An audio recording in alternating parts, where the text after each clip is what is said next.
من زمان بس يمكن منحب ننسى بسرعة. حرق جورج زريق حاله ببيحة المدرسة لأنه مش قادر يدفع القسط.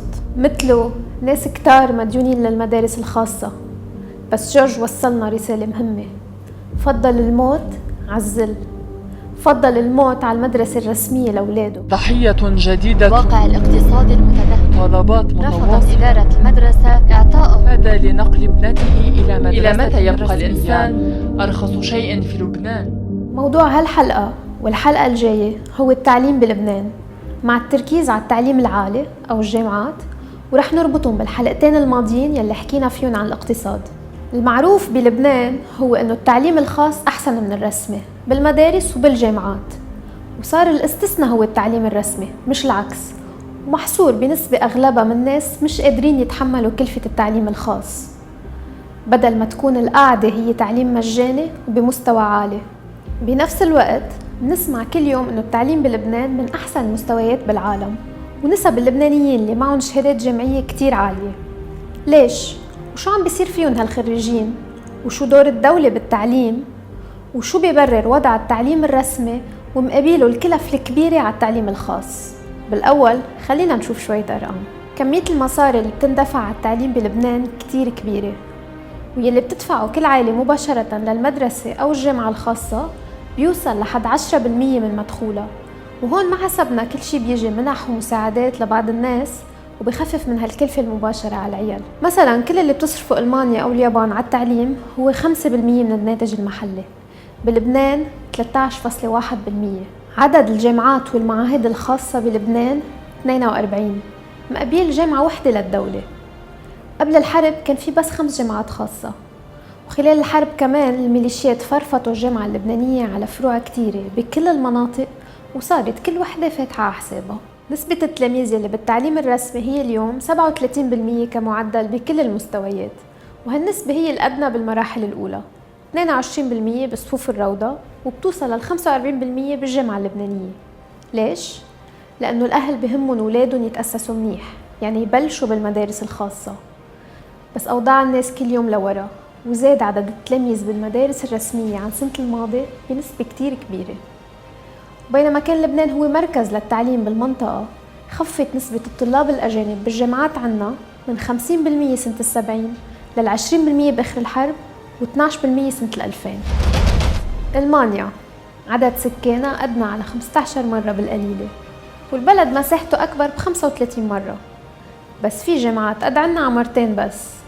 أو كل الألمان قاعدين بلا علم؟ لا، نسبة الناس اللي معهم شهادات جامعية عندهم هي 30%، بلبنان هي 28%. طلعنا متعلمين قد الألمان، ليش ما طورنا بلدنا قدهم؟ نسبة خريجين الجامعات بلبنان من سنة 70 لليوم زادت 10 مرات، بس شو صار فيهم هالجماعة؟ بين اللي مش عاطلين عن العمل بالأول شو عم يشتغلوا؟ يلي عم يشتغلوا ضمن مهنهم زادوا 1.5 من سنة 70، يلي توظفوا بالدولة زادوا 16 مرة، ويلي عم يشتغلوا بمجالات ما إلها أي علاقة باللي درسوه، يعني بيجوز بمطعم سندويشات، زادوا 32 مرة، يلي هاجروا زادوا 66 مرة.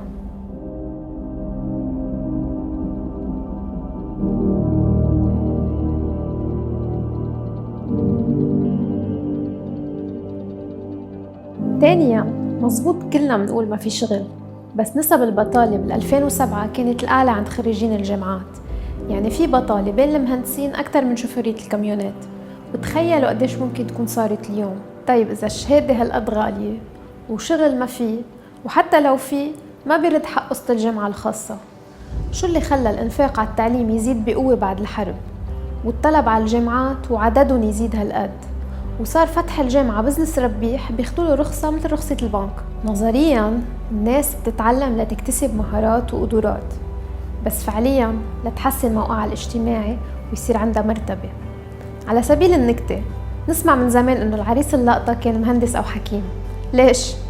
لأنه بفترة كانت المهن الحرة تعطي مرتبة أو استقرار لأصحابها. هالمنطق يلي بأغلب الوقت على أساسه الناس بتقرر شو تدرس بطل ينفع اليوم. في أكثر من 60,000 مهندس وما في ورش ومشاريع تساعدهم ولا اقتصاد يستوعبهم، ومن وين منجيب مرضى لنشغل كل الأطباء؟ وحتى صار في إعلاميين أكثر ما في ناس يسمعوا أخبار أو يقروا جرايد.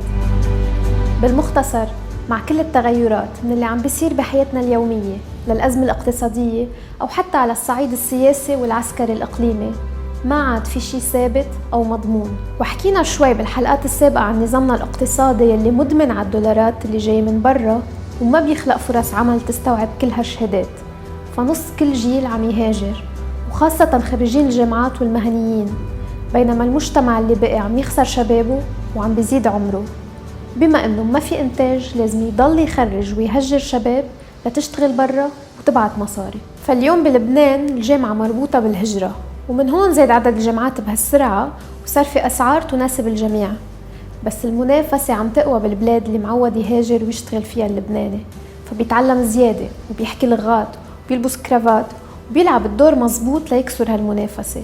هيدا بيصير هدفه من التعليم. طبعا بهالوقت المدارس والجامعات عم تتأقلم مع المطلوب وتخرج أعداد هائلة من التلاميذ اللي أقصى طموحهم وطموح أهلهم هو إنه يلاقوا شغل برا ليجمعوا قرشين ويردوا دين قسط الجامعة للبنك، وبركي متأملين ترجع قروض الإسكان ليقسطوا شقة. بس بهالحالة التعليم صار تجاري وعم تتراجع نوعيته. كيف ما ركبنا حرفين 3 بيطلع لنا اسم جامعة خاصة بلبنان، بينما الجامعة اللبنانية ميزانيتها عم تنقص ومتروكة بلا رؤية يتقسموها أحزاب الطوائف. تعليم في يكون أهم عنصر بقوي مجتمع طالع من حرب.